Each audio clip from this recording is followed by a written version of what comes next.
Hello friends, સૌની મારા જય શ્રી કૃષ્ણ. કેમ છો તમે? બધા મજામાં છો ને? હું આશા રાખું છું કે તમે બધા મજામાં હશો. હું છું શીતલ ભાવસર. મારી ચેનલમાં તમારું સ્વાગત છે. તો આજના વિડીયોમાં હું તમને અગત્યની મશીનની જે ટિપ્સ છે હું તમને આપવાની છું, તો જેથી કરીને પૂરેપૂરો તમે વિડીયો જોજો. તો મશીનના બોબિનની અંદર મેં દોરો પૂરવી દીધેલો છે, તમે વિડીયોમાં જોઈ શકો છો. હવે સ્ટેપ બાય સ્ટેપ હું દોરો પૂરવું છું, તમે વિડીયોમાં જોઈ શકો છો. ઉપરથી પછી અંદર ટેન્શનની અંદર પૂરવાનો છે, પછી જે બીજું જે હોલ છે ત્યાં આગળ પૂરવાનો છે, પછી નીચે છેલ્લા સોયની અંદર પૂરવાનો છે દોરો. તો સૌથી પહેલાં મેં આ વિડીયો બનાવેલો છે, ના જોયો હોય તો તમે વિડીયો એ જોઈ લેજો કે મશીનની અંદર બોબિનમાં દોરો કેવી રીતના પુરાવાનો અને સોયમાં દોરો કેવી રીતના પુરાવાનો એ વિડીયો મેં બનાવેલો છે. હવે ઉપરનો દોરો અને નીચેનો દોરો બે સાથે કરીને પાછળ લઈ જવાના છે. ત્યાર પછી જ કાપડ પર સિલાઈ કરવાની. આજે કસ્ટમરનું ગાઉન આવેલું છે, તો ગાઉનની લંબાઈ છે 55 ઇંચની અને કસ્ટમરને જોઈએ છે 44 ઇંચની લંબાઈવાળું. તો અહીંયા આગળ 44 પ્લસ મેં 1.5 ઇંચ વધારાના માર્જિનના લીધેલા છે પટ્ટી વાળવા માટે, અને વધારાનું હતું એ મેં કટ કરી દીધેલું છે. એટલે જે 1.5 ઇંચની છે પટ્ટી આપણે વાળવાની રહેશે. તો એક વખત ફોલ્ડ કરવાનું અને ફરી ફોલ્ડ કરીને ઉપર સિલાઈ કરવાની રહેશે. હવે હું તમને મશીનની અગત્યની ટિપ્સ કહું છું કે જ્યારે આપણે મશીન ચલાવતા હોય ત્યારે વારંવાર સોય તૂટી જતી હોય તો તેના કયા કારણો હોઈ શકે. તો પહેલું એક કારણ છે કે આપણે જે સીવતા હોય એ કાપડ જાડું હોય અને સોય પાતળી હોય ત્યારે સોય તૂટી જતી હોય છે. પછી બીજું કારણ એવું હોય છે કે જે પ્રેશર ફૂટ બરાબર ના ગોઠવેલો હોય, એટલે જે આપણે દાબ છે આપણે જે સિલાઈ કરીએ છીએ તે બરાબર ગોઠવેલા ના હોય ત્યારે સોય તૂટી જતી હોય છે. પછી ત્રીજું કારણ એવું પણ હોઈ શકે કે સિલાઈ થઈ ગયા પછી દોરો ઢીલો કર્યા વગર આપણે કાપડ ખેંચવાથી પણ સોય તૂટી જતી હોય છે. પછી ચોથું કારણ એવું પણ હોઈ શકે કે સોય સંચાની જે આપણે મશીનની સોય હોય એના કરતાં લાંબી હોય ત્યારે પણ સોય તૂટી જતી હોય છે. પછી પાંચમું કારણ એવું પણ હોઈ શકે કે જે કંપનીનો જે મશીન હોય એના કરતાં બનાવટી સોય આપણે વાપરતા હોય ત્યારે પણ સોય તૂટી જતી હોય છે. પછી છઠ્ઠું કારણ એ છે કે જે આપણે સિલાઈ કરતા હોય એ કાપડની અંદર ટાંકણીઓ ખુસેલી હોય કે સ્ટેપલર મારેલું હોય, તો એ સિલાઈ કરતાં પહેલાં આપણે કરેલી ના હોય ત્યારે પણ સોય તૂટી જતી હોય છે. તો આ 6 કારણો હોઈ શકે છે સોય તૂટવાના.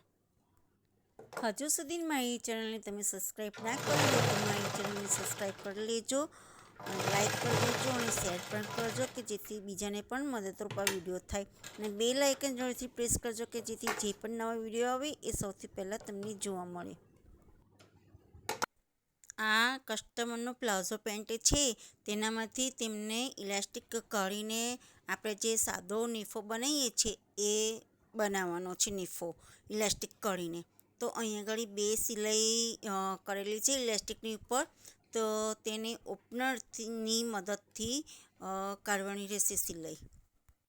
ઇલાસ્ટિકની ઉપર સિલાઈ કરેલી છે એટલે સાચવી રહીને ઓપનરની મદદથી સિલાઈ ખોલવાની રહેશે.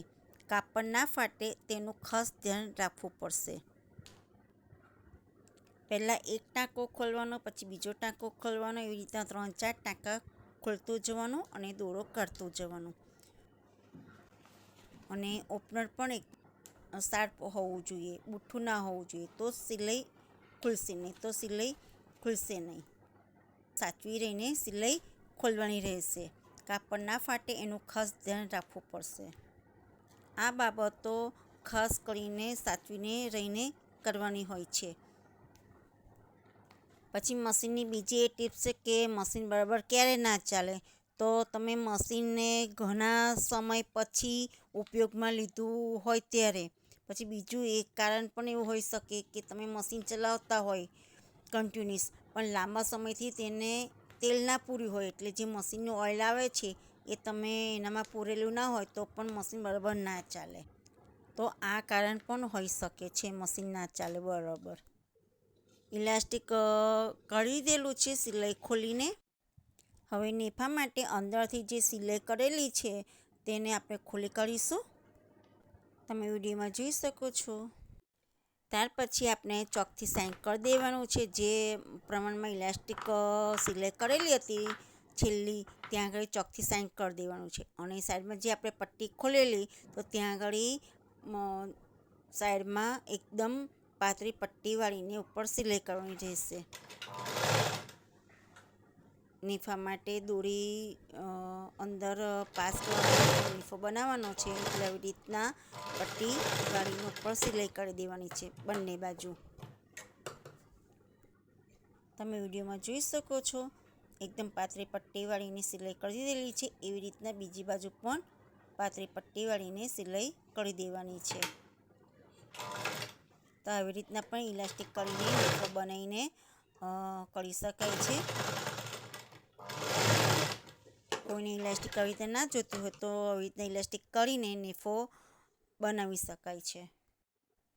ત્યાર પછી જે ઉપરની પટ્ટી વાળેલી હતી ત્યાં જ આપણે ચોકથી સાઈન કરેલું હતું એની ઉપર જ આપણે સિલાઈ કરવાની છે.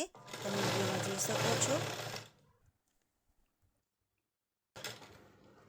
તો આગળ મેં તમને બતાવ્યું કે સોય તૂટવાના કારણો કયા કયા હોઈ શકે છે અને મશીન બરાબર ન ચાલે તેના પણ કારણો મેં બતાવ્યા છે.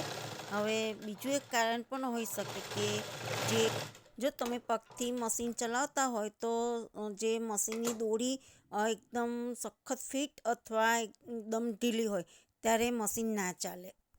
પછી ચોથું કારણ એ પણ હોઈ શકે કે મશીનના ઉપલા અને નીચલા ચક્કરની અંદર દોરો વીંટળાયેલો હોય અથવા બોબિન કેસની અંદર દોરો ભરાયેલો હોય ત્યારે મશીન બરાબર ના ચાલે.